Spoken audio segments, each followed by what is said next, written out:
Muy buenas noches. Otro fin de semana que tengo el gusto de estar con ustedes y de mandar saludos a todo el país, porque a todo el país llega la señal de Cadena A. Bienvenidos y bienvenidas. Bueno, vamos a hablar ahora, como ya adelantó Claudia, sobre el racismo en el fútbol, la violencia en el fútbol, pero principalmente las barras. ¿Qué está pasando con las barras? Y para eso hemos invitado a don Tito de la Viña, palabra autorizada. Muy buenas noches y bienvenido. Muchas gracias por la invitación. Y otra palabra autorizada, Alfonso Toto Arévalo, bienvenido, muchísimas gracias. Muy amables. Muchas gracias. Bueno, en el fútbol boliviano no hay racismo. Así decía el 2010 Víctor Hugo Angola. Decía además, no me molesta que me llamen negro, muchos lo hacen con cariño. Mi pregunta es, ¿en el fútbol hay racismo, don Tito? Actualmente en el fútbol boliviano hay mucho racismo. Estamos un poquito retrasados en eso en cuanto a otros países como Argentina, por ejemplo, o Europa, ¿no? Donde hay un racismo tremendo. Pero existe ya el racismo. Es un flagelo. Es un flagelo que, según algunos sociólogos, es un peligro y es prácticamente imbatible. Dice, tenemos la batalla perdida prácticamente, porque se ha introducido en forma profunda y no se han puesto los medios necesarios como para cortar de raíz eso. Europa está pues en una ventaja terrible en cuanto se refiere al racismo en el fútbol por el gran el acoplamiento que existe con la parte económica, ¿no? Grandes sueldos de jugadores, grandes clubes, masas de aficionados que van permanentemente al fútbol durante toda la semana, partidos entre semana, se juega 2, 3, 4, 5 veces en semana, antes se jugaba una sola vez. Todo eso configura un panorama muy negativo y los aficionados que están ensoberbecidos en su función de alentar y que han perdido el control total de lo que es aliento limpio, puro, tranquilo para su club, y van pues a dañar al rival. Pero no se hace nada con eso. Por ejemplo, la FIFA, que es la que debe cortar de raíz eso, está cruzada de brazos. Infantino, que es el nuevo Blatter, que está a la cabeza de la FIFA, está haciendo mucho por hacer nuevos campeonatos, por hacer más equipos, y lo mismo está haciendo la Conmebol, más equipos, más partidos de todos los días prácticamente. Más dinero, más negocio. Más dinero. La parte económica está superando a todo. Entonces se ha convertido en un flagelo que con las barras bravas da un aspecto realmente deprimente al fútbol de esta época. Algunos sociólogos dicen que es el espejo de la sociedad actual, y creo que sí, es el espejo de la sociedad actual. Claro que antes ya había, durante el siglo pasado inclusive, pero no en la medida en que hay ahora.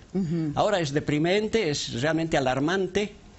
Yo recuerdo que en los Juegos Olímpicos de México, el 68, al que tuve la fortuna de asistir, ya se presentó pues un racismo bastante fuerte, porque habían dos velocistas americanos que ganaron las pruebas de 200 y 400 metros y eran de color. Y cuando subieron al podio, tenían guantes negros. Hicieron la propaganda para el Black Power. Sí. El famoso Black Power, sí. El poder negro. Sí, exactamente. Ahí empezó la cadena, digamos, de este tipo de cosas, de un flagelo que entró profundamente y llegó a Europa posteriormente. Antes, mucho antes de eso, en la Olimpiada de 1936 en Alemania, Hitler puso en marcha pues la raza superior. Sí, la raza ¿Y qué aria. pasó? Jesse Owens, un jovencito de 25 años americano, se proclamó campeón y echó por tierra lo que pretendía de entrada nomás Hitler de coronarse, pero absolutamente en todas las disciplinas deportivas. Bueno, es una historia larga, pero en este momento la FIFA no está controlando. Hay leyes. En el país, por ejemplo, tenemos la ley contra el racismo. Contra el racismo, Sí. tiene que aplicarse. Ahora, hay una sugerencia muy importante, me he enterado de eso. El fútbol italiano es el que está dando el primer paso. La Liga Italiana está proponiendo que si hay racismo, se puede suspender un partido de fútbol. y dar perdedor al equipo cuya hinchada haya cometido ese acto. Eso lo va a hacer Italia, me parece, que está en punta. Y eso lo deberían hacer todos. Es decir, cortar drásticamente, y la FIFA debería dar pues una opinión en este momento valedera, porque no se manifiesta la FIFA, no dice nada para nada. No sé qué dice Toto. Don Tito nos dice que es una batalla perdida en la batalla contra el racismo. Primero, hay racismo en Bolivia y discriminación. Ya empezó en Bolivia. Y las expresiones son más evidentes en un estadio de fútbol. El estamento fútbol es el que no ha observado ninguna norma de respeto y educación a los actores de un partido. Hay frases que duelen, que lastiman, que hieren y que se pronuncian alegremente en los estadios. Y no son expresiones individuales de un hincha, de un aficionado que se para y grita. Son coros. Coros. Donde se expresa quizás la pobre educación en quienes van al estadio y empiezan a generar un odio que trata de distinguir los que creen que ser blancos y simpáticos o rubios los hace más inteligentes que los morochos, los negros, y esas expresiones que no se cuidan en los estadios empiezan a germinar en los niños que van al fútbol y que creen que es una cosa normal, y creen al crecer que esa diferencia que ellos creen establecer racial es una costumbre desgraciadamente no superada, fundamentalmente en el fútbol boliviano. Yo escucho frases como raza maldita que se pronuncian en los estadios de Bolivia. Claro. Colla, como una expresión de agravio, de insulto, camba. Somos todos iguales. Y el fútbol ha hecho oídos sordos. Y esta es una decisión. No se preocupa para nada. Comiencen las autoridades que administran el fútbol, porque el centro donde se advierte este trato discriminatorio es un estadio. Y nos hemos quejado los periodistas, y Tito ha estado conmigo muchos años, contra aquellos barristas que llegan al estadio no a apoyar a su equipo, sino a agredir al rival. Y mentan la madre como si fuera gritar ¡Viva Bolivia! Y lo hacen a coro de tribuna a tribuna y nadie ha hecho nada. Exacto. Los árbitros deberían parar el juego. Y hoy, Tito, está autorizada, la ley dice, y la FIFA ordena que un partido donde se advierta discriminación, el árbitro para el cotejo, suspende y sanciona al equipo que organiza el partido con la pérdida de puntos. Y esta es una tarea que no solo corresponde al organizador del partido, sino a todos nosotros, en generar en la opinión pública y en los hinchas del fútbol el máximo respeto. Y la única forma de que se respeten las normas y se respete a un ser humano es aplicando medidas drásticas. Nada habría pasado si en el partido, que es el que hace referencia a este debate, el jugador al que agredieron, al que insultaron, no se retiraba de la cancha. Claro. Hubiera seguido siendo lo mismo, porque sigue siendo lo mismo. En La Paz, en Cochabamba, en Santa Cruz, en Oruro y en Potosí. Porque lo más grave es que la gente que va al fútbol cree que es normal. Sí, en realidad yo creo que ese es uno de los capítulos más negativos que tenemos, ¿no? Y que la gente está engañada con ese concepto que tiene, que es normal. Justamente que sobre eso quería... Que se puede insultar, porque para ellos es insulto nada más. Quería no es conversar justamente sobre ese tema, porque hay dos opiniones frente a la posición que asumió Serginho, ¿no? Dicen, no, ¿cómo se va a salir y se va a salir enojado si es algo que siempre se escucha?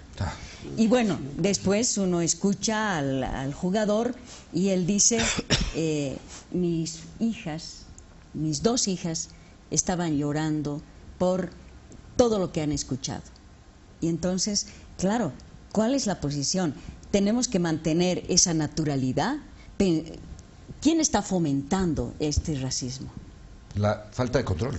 No hay control, no hay interés en poner los fundamentos para cortar de raíz eso. Es decir, ha entrado prácticamente a una etapa donde se lo toma como una cosa ligera. ¿No? Se puede gritar, se puede insultar. Es una broma, claro, colectiva. Es una broma. Y nadie tiene que protestar. Pero a veces pasa de eso a la parte más seria. Pero yo tengo, por ejemplo, una información al respecto. Dani Alves, Sí. el lateral derecho que era del Barcelona y que ahora está en el PSG, ¿no? Dani Alves había sido insultado y habían echado plátanos, ¿no? Sí, Plátanos. exactamente, eso ¿Qué pasó. hizo Dani Alves?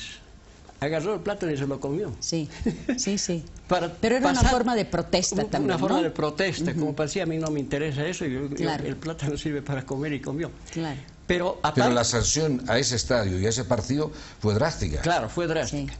Pero eso ocurre a veces, no hay una uniformidad, digamos, para cortar No hay de una raíz, no hay política. una ley deportiva. La FIFA tiene que dar instrucciones que sean, pues, secantes, terminantes. Decir, bueno, señor, pierde el partido el equipo cuya hinchada haya cometido el acto. O finalmente es castigado, suspensión, etcétera.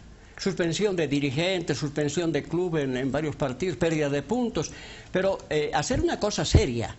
En este momento me parece que en Bolivia, sobre todo, no le hemos tomado la seriedad del asunto, El artículo 88 en Bolivia establece sanciones. pero no se cumplen.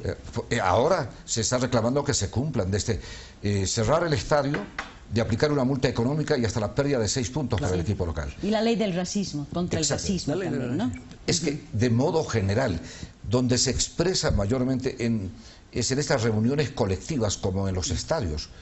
Y cuando uno no hace nada y deja pasar de largo, lo hemos dicho, parece ser tan común y normal que cuando ocurre un Lo hecho... toma a de ese- broma la gente. Claro, Sí. Claro. se sale Serginho y todavía ha habido gente que lo castigan por haberse salido. Exactamente. Me parece, yo no quiero ni comentar porque este hecho, lamentablemente, ha superado las fronteras de Bolivia y en el exterior se ha empezado a comentar a tono ya casi de curiosidad con lo que está pasando, como que en Bolivia no nos hemos enterado que el racismo y la discriminación en el mundo se están erradicando Así es. de manera drástica.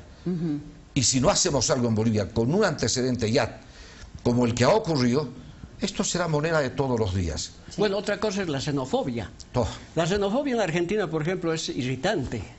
Ahí los clubes, por ejemplo, empiezan a gritar todas las barrias en contra de los bolivianos o de los paraguayos, Ya que son pasó, la gran ¿no? mayoría de gente El que año vive pasado. en Argentina, claro. Sí, exacto. Entonces nadie dice nada sobre eso, Sí. ¿no? Y eso ha ocurrido a él con motivo del pase de Lampe. A Lampe se lo ha boicoteado en toda forma. Sí. Hay periodistas que de frente han declarado que cómo van a traer un jugador de esas condiciones existiendo mejor gente acá. Exacto. ¿No? Entonces, estamos expuestos a ese tipo de cosas que ya no solamente están en el campo deportivo, sino que van a la nacionalidad. Entonces, los gritos de la hinchada de Boca, por ejemplo, de River, contra la de Boca, es la base de bolivianos y peruanos y paraguayos, ¿no? Que son catalogados como gente que no Inferiores. tiene... Claro, inferiores. Sí. Entonces, está la xenofobia también. seguro. La xenofobia, y está este flagelo. Para mí es un flagelo. Y el otro flagelo son las barras bravas. Exactamente. Y justamente pensando en las barras bravas, hace un momento estábamos conversando y hablábamos de cómo estamos siempre imitando, por ejemplo, a los relatores de fútbol de Argentina principalmente, ¿no? Entonces todos nos volvemos gauchos al hablar. ¿No es Sí. cierto? Entonces, una falta de respeto al oído, a la gente, con modismos. Yo leía en el libro de Tito y con mucho acierto, a la utilización de palabras que los argentinos mal utilizan, Los relatores. los relatores, Sí. y, Por ejemplo, y repiten el parate. el parate. O si no, el jugador está mal pisado. Sí. Exactamente, está mal pisado. Mal parado. Está mal hablado. Sí. Pero es una serie de terminología que acá repiten como si fuera una cosa extraordinaria. A propósito de esto que decíamos, que imitan esa forma de relato y todo, creo que también se está buscando imitar la actuación, la pésima actuación de barras bravas, ¿no? Pero todo, los gritos se los copian, todas las barbaridades. Yo siempre digo, falta hasta imaginación para apoyar. Yo siempre he creído desde que era niño que la hinchada de un equipo va a alentar a su equipo, a apoyar. Por eso se llamó el jugador número 12, que es el capaz de impulsar a un club. Aquí las hinchadas van a agredir al rival y a la hinchada rival. y son más capos o machos los que han logrado un triunfo y han dicho más barbaridades en un estadio. Y esto es general en el país. Y esto se tiene que cortar. Cada vez profundizando. Pero mucho y ese más. Es un peligro, es un peligro. Pero para los que son comunicadores, relatores, comentaristas, ir al estadio es una tortura, porque por ahí se le ha ocurrido al comentarista o al relator emitir una opinión que según la barra brava no les ha gustado, y van a agredir a los periodistas sin ningún control. En un estadio como el de La Paz, donde exponen a los futbolistas y a los periodistas a las manos de grupos de exaltados que cometen verdaderas barbaridades, al extremo que hoy los periodistas deben salir 2 horas después del partido para no tener ningún inconveniente. Sí, eso está muy mal. ¿Quién frena esto? Yo creo, en muchos países han aplicado ciertas medidas de restricción. Al primer barrista, al primer hincha que lo sorprendan, la policía lo identifica. Coloca carteles gigantes prohibiéndole el ingreso. Pero es más, ese hincha a la hora del partido debe presentarse a la comisaría y durante las 3 horas, 1 hora antes y media hora después del partido, está obligado a estar sentado. O sea, no va a ir al fútbol. La única manera es de evitar que los vándalos, que los iniciadores, que los provocadores no asistan al fútbol. Los hooligans era la tortura del fútbol inglés. Sí, fue cortado de raíz. De raíz, claro. como con acciones severas, drásticas. En este país, un hincha fuera del estadio le blandió un puñal a un juez de línea y hasta el día de hoy no se sabe quién fue y no se tomó ninguna medida. Quiero, a propósito de las medidas, en enero del 2016, el Club The Strongest determinó suspender la venta de entradas a los miembros de la barra Ultra Sur hasta que arreglen sus problemas internos y se comprometan a mantener una conducta adecuada en los partidos de liga. Excelente.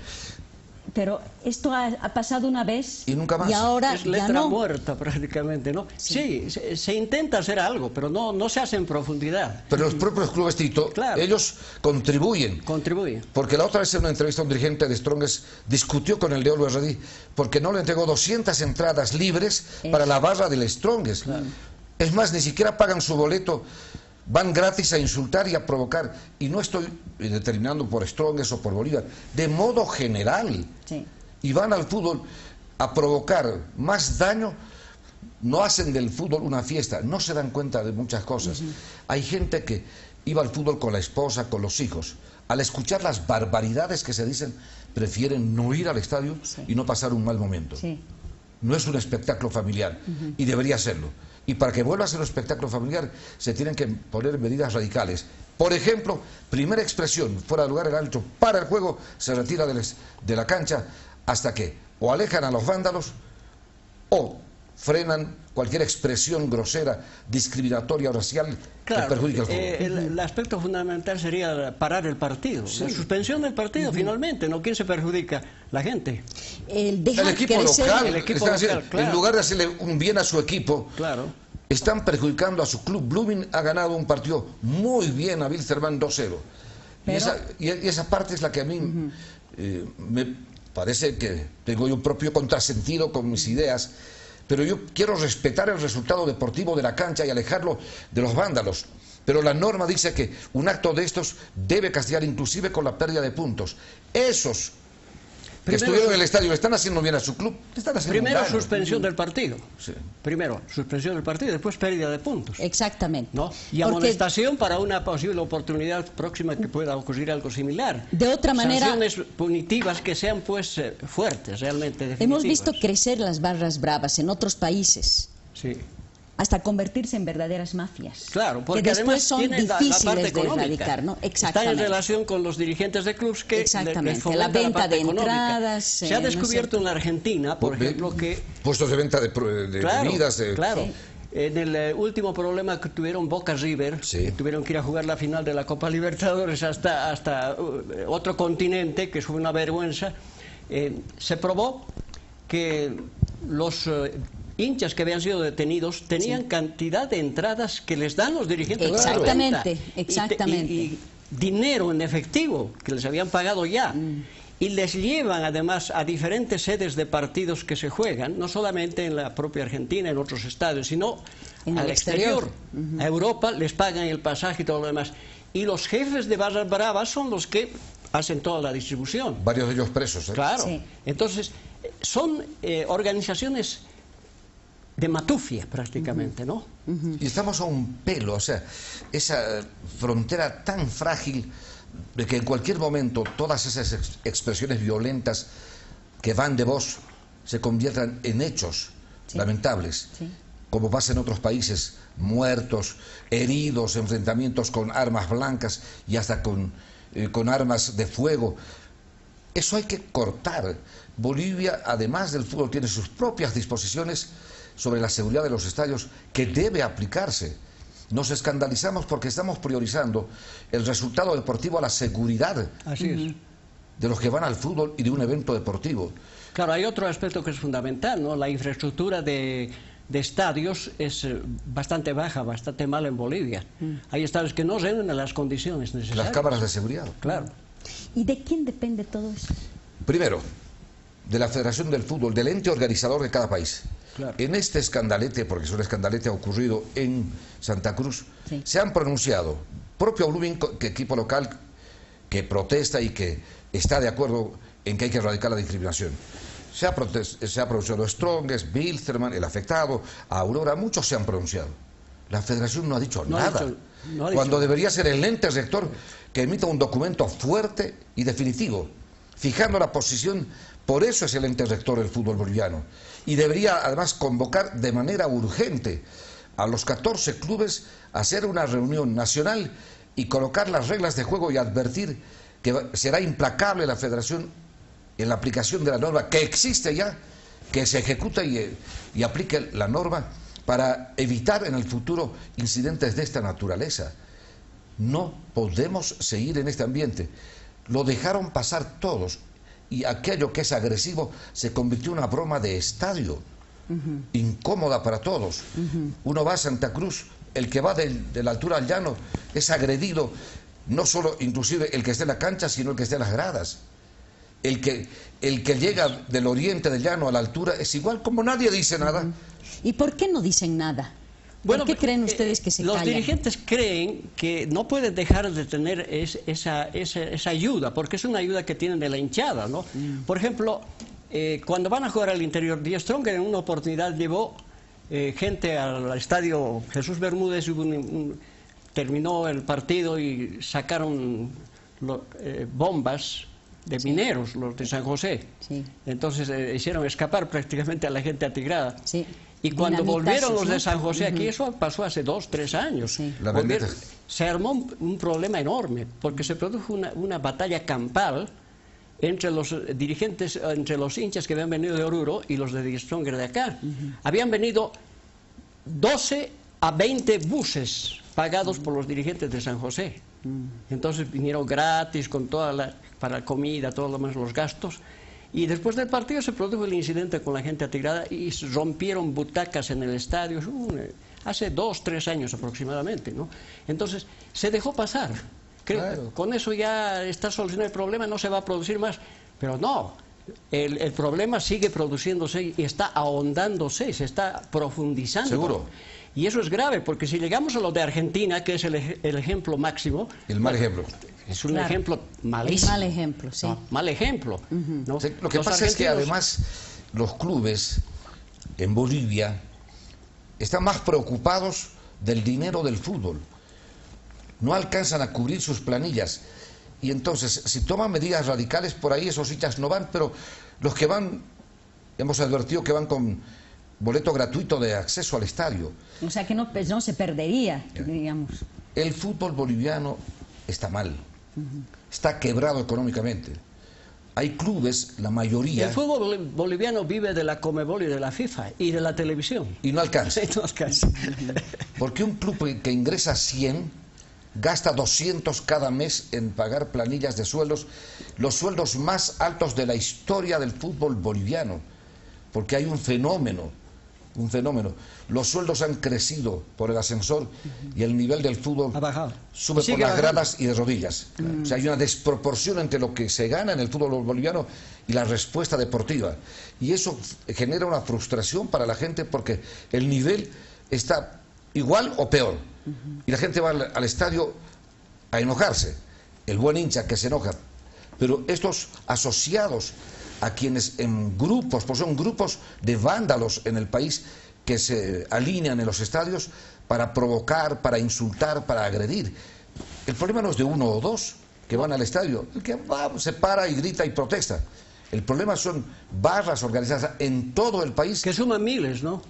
Claro, son miles. Que van... Al comienzo eran cientos, claro, ahora han subido a miles. De manera colectiva a provocar estas agresiones. Y en este caso lo de Blooming... No es que Blooming sea el peor o el mal alumno de la escuela. No, es parte de los 14 clubes donde ocurren las mismas cosas, con la diferencia que en este caso un jugador decidió poner alto y salirse de la cancha para hacer más evidente todo aquel gesto de agresión que por supuesto daña a cualquier ser humano. Claro, y que nos tendría que hacer reflexionar y cambiar y tomar algunas medidas. En este caso la Conmebol tiene que dar las normas fundamentales también. Porque pertenecemos a la Conmebol. Y la Federación de Fútbol, que es partícipe del espectáculo fundamental, llamar a los clubes, y como dice Toto, hacer debates, hacer simposios, hacer seminarios para estudiar a fondo el problema y sacar las conclusiones.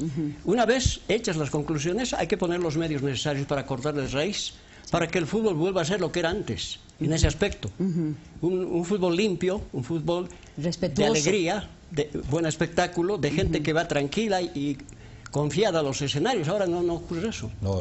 Y estamos en un camino peligroso, porque en la Argentina, por ejemplo, ir al estadio de fútbol es un peligro. Tremendo. Oh, las barras bravas son... Sí. Y aquí vamos a llegar a eso si continuamos. Estamos cerca de ello. Yo creo que son medidas urgentes, necesarias, y no hay mal que por bien no venga. Lo ocurrido con Serginho nos llama a esto, a este debate, a hacer un análisis más a fondo y explicarles a los barristas y a los hinchas que cualquier inconducta va a dañar a su propio equipo. Hay otra cosa, Toto, que hay que puntualizar. En épocas pasadas había una entidad llamada Círculo de Periodistas Deportivos de Bolivia. Sí. Que era el que aglutinaba todo este tipo de problemas que se presentaba, sugería, hacía debates, hacía conferencias, claro, llamaba a los dirigentes, había conversaciones, sugería qué se debía hacer. Tenía una función corporativa. ¿Y qué pasó con el círculo? Ha desaparecido prácticamente, en opinión. No se sabe qué dice el círculo. El problema económico, el problema de jugadores, el problema de las barras bravas, el problema... No tiene opinión. Entonces cada uno va por su lado de los comunicadores. Unos mal y otros bien. Porque algunos también están fuera de onda, están en otro camino. Es una responsabilidad no solo de los dirigentes, entonces, de los hinchas, también del periodismo. El periodismo tiene que tener una opinión ya profunda, general, y de acuerdo a disposiciones, digamos, que emanen de una entidad que se preocupe de eso. En La Paz hay otro círculo, el de La Paz, que no funciona tampoco.